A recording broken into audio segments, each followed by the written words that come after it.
السلام علیکم دوستوں، ہم جوں جوں ڈیجیٹلائزیشن یا ڈیجیٹائزیشن کی جانب تیزی سے بڑھ رہے ہیں، ملک میں موبائل اور ڈیجیٹل ڈیوائسز کا استعمال تیزی سے بڑھتا جا رہا ہے، اور اسی طرح ڈیجیٹل بینکنگ اور برانچ لیس بینکنگ بھی بہت زیادہ تیزی سے فروغ پا رہی ہے۔ اور ظاہر ہے یہ ایک سلوشن بھی ہے ان لوگوں کے لیے جو کہ جن کے پاس اتنے مینز نہیں ہے یا ان کی انکم اتنی زیادہ نہیں ہے۔ تو برانچ لیس بینکنگ نے بہت سارے لوگوں کو کنیکٹ کیا ہے، پاکستان میں ملینز آف لوگوں کو۔ تو پاکستان میں برانچ لیس بینکنگ اور ڈیجیٹائزیشن کے ساتھ جو ایک بہت بڑا مسئلہ سامنے آ رہا ہے وہ ہے آن لائن فراڈ کا، اور آن لائن فراڈ دن بدن اس کی تعداد بڑھتی جا رہی ہے۔ حالات یہ پہنچ گئے ہیں کہ اب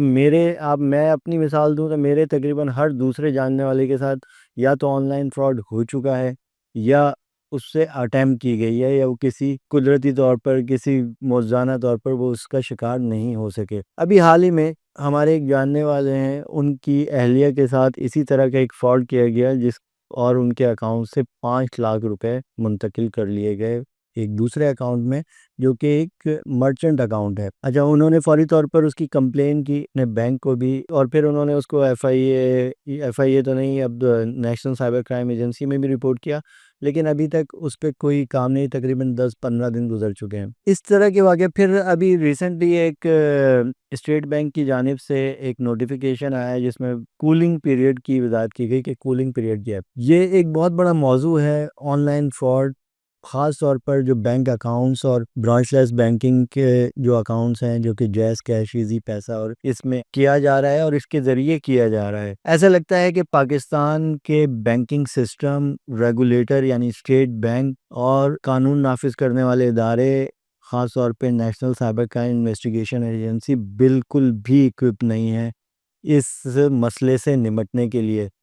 اس کا اندازہ آپ اس بات سے لگا سکتے ہیں کہ آج تک ہمیں یہی نہیں پتا ہے کہ ہر سال پاکستانیوں سے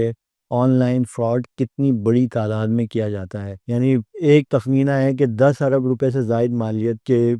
فراڈ ہوتا ہے، لیکن اس کی کوئی اتھینٹک فگرز نہیں ہے، نہ اسٹیٹ بینک یہ فگر فراہم کرتا ہے، نہ بینکس اپنی اینول رپورٹس میں یہ فگرز جاری کرتے ہیں، اور اسی وجہ سے چونکہ ہمارے پاس وہ فگرز نہیں ہیں تو ہم اس کے روک تھام کے لیے بھی کوئی مؤثر اقدامات نہیں کر پا رہے ہیں۔ یہ ایک بہت ہی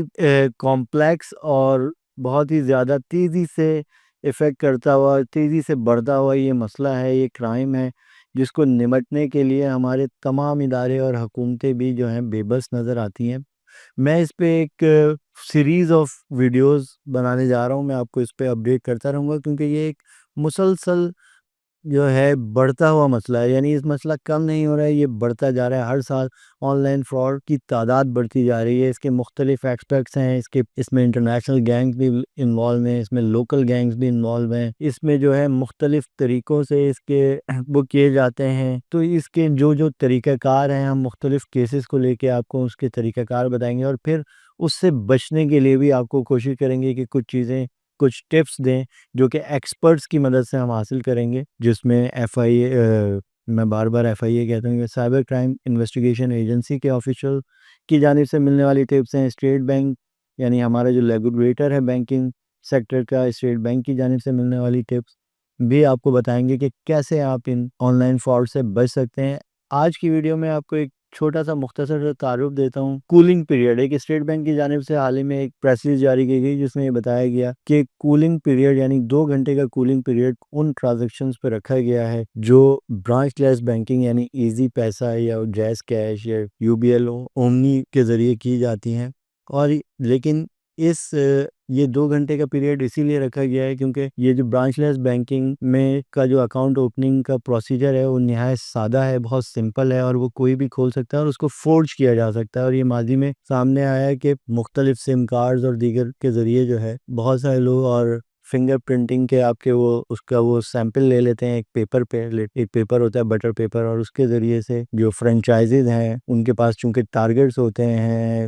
موبائل فون کمپنیز کی، جیسے موبی لنک یا زونگ ہے یا دیگر جو کمپنیاں ہیں، ان کے یہ ٹارگیٹس دیتے ہیں اپنی فرنچائزز کو کہ اتنی سمیں آپ نے ایشو کرنی ہے، تو انہیں ان ٹارگیٹس کو پورا کرنے کے لیے جو ہے وہ مختلف خاص طور پہ جو دیہی علاقوں میں یا ریموٹ ایریاز میں جو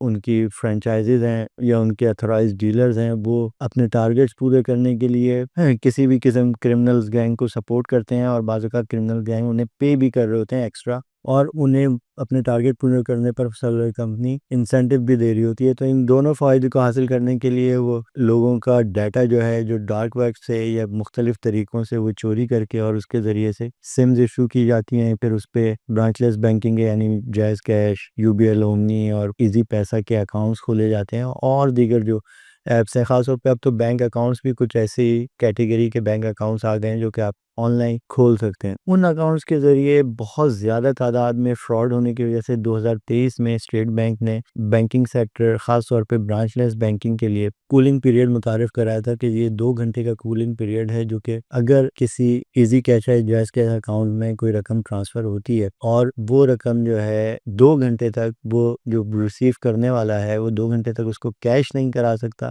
یا اس سے کوئی آن لائن خریداری نہیں کر سکتا، تو یہ 2 گھنٹے اس لیے رکھے گئے ہیں تاکہ اگر یہ رقم جو ہے جعل سازی سے ٹرانسفر کی گئی ہے تو 2 گھنٹے کے دوران جو بینک اکاؤنٹ ہولڈر ہے جس کے ساتھ جعل سازی کی گئی ہے وہ اپنے بینک کو رپورٹ کرے اور اس رقم کو اس جائز کیش اکاؤنٹ میں ہی فریز کر دیا جائے۔ گو کہ ایسا ہوتا نہیں ہے، بینک اس پہ بالکل بھی عمل نہیں کر رہے، لیکن ایٹ لیسٹ یہ 2 گھنٹے کا کولنگ پیریڈ لگایا گیا ہے۔ لیکن مزے کی بات یہ ہے کہ یہ کولنگ پیریڈ اگر آپ جس اکاؤنٹ نے فراڈ کے ذریعے رقم وصول کیا اگر وہ کسی تیسرے اکاؤنٹ میں یہ رقم ٹرانسفر کر دے تو اس پہ اپلائی نہیں ہوتا۔ تو اور دوسری بات ہے کہ اس میں اس کولنگ پیریڈ کو جو بنیادی نقطہ ہے کہ اگر اکاؤنٹ ہولڈر جس کے ساتھ جعل سازی کی گئی ہے وہ رپورٹ کر دے اپنے بینک کو، تو وہ اس بینک کی ذمہ داری ہے، اس بینک مینیجر کی ذمہ داری ہے کہ وہ فوری طور پر جس اکاؤنٹ میں رقم منتقل کی ہے یا تو اس کی ٹرانسفر کو اسٹاپ کر دے، اور اگر وہ اسٹاپ نہیں کر سکتا تو وہ کم از کم اس بینک کے ریپریزنٹیٹیو کو یہ آگے کر دے کہ یہ رقم جعل سازی سے گئی ہے، آپ اس کو فریز کر دیں تاکہ یہ نہ ہو۔ لیکن اس طرح نہیں ہوتا، متعدد کیسز، درجنوں کیسز میں یہ سامنے آیا ہے۔ بینکنگ محتسب ایک واحد ادارہ ہے جو لوگوں کو تھوڑا بہت اس سلسلے میں ریلیف فراہم کر رہا ہے، لیکن کولنگ پیریڈ صرف برانچ لیس بینکنگ پہ ہوتا ہے، یہ بینک سے بینک ٹرانسفر پہ اپلائی نہیں ہوتا۔ اپنی اگلی ویڈیو میں آپ کو کچھ ٹپیکل قسم کے آن لائن فراڈ کے کیسز ڈسکس کروں گا کہ کس طرح یہ فراڈ ہوا، کیا غلطی فراڈ جس کے ساتھ کیا گیا اس نے کی، اور کیا ٹیکٹک یوز کی جو فراڈ کرنے والے نے، اور کہاں پہ ہمارا سسٹم اس کو نہیں روک پایا، 15 کے فلاز کیا ہیں، اور کیا ریمیڈیز ہیں جس کے ساتھ فراڈ ہو چکا ہے وہ کس طرح ریمیڈیز حاصل کر سکتا ہے، کس طرح وہ اپنی کھوئی ہوئی رقم واپس حاصل کرنے کی کوشش کر سکتا ہے، اس کے پاس کیا کیا آپشنز ہیں۔ تو اس حوالے سے میں آگاہ کروں گا۔ آج کے لیے اتنا ہی، اجازت دیجیے، شکریہ۔